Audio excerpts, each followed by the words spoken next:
కొన్ని కొన్ని చెప్పాలో తెలియదు, చెప్పకూడదో తెలియదు, ఒక్కొక్కసారి చాలా అయోమయావస్థకి ఉంటుంది నాకు. నేను ఒకసారి ఇంట్లో ఉంటే, ఒకసారి శ్రావణ మాసంలో నా దగ్గరికి వచ్చారు పెద్ద పెద్ద ఘనాపాఠీలు. ఒక ఆయనకి 90 ఏళ్ళు ఉంటాయి, కరెంట్ లేదు, లిఫ్ట్ పనిచేయట్లేదు.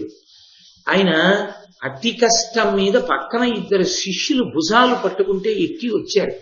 మణికుండలాలతో ఉన్నారు, సూర్యబింబం ఎలా వెలుగుతుందో అలా వెలుగుతున్నారు.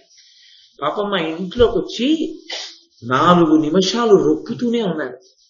అయ్యా కూర్చోండి, సేద తీరండిని కూర్చోబెట్టి కాసిన పాలిస్తే తాగి, ఎందుకు ఇంత శ్రమ తీసుకొచ్చారు, ఎవరు మీరు ఎక్కడి నుంచి వచ్చారన్నారు. ఆయన ఎక్కడి నుంచి వచ్చారో, ఎక్కడ వేదం నేర్చుకున్నారో, ఏ వేద పాఠశాలలో ఇప్పుడు వేదం చెప్తున్నారో చెప్పి, నేను ఎందుకు వచ్చానో తెలుసా అని అడిగారు. ఎందుకు వచ్చారు అన్నాను. ఏమీ లేదు నాయన, రామాయణం విన్నానయ్యా టీవీలో, నువ్వు చెప్పింది రామాయణం ఈ రోజుల్లో అంత కష్టపడి చెప్పావు కదా, నీకు ఆశీర్వచనం చెయ్యాలని వచ్చానన్నారు. అని ఆయన 40 నిమిషాల సేపు 90 సంవత్సరాల వ్యక్తి అసలు ఆ స్వరంతో వేదం చెప్తుంటే దగ్గరగా తలుపులు తీసుంటే ఒక 10 ఫ్లాట్లకి వినపడుతుంది.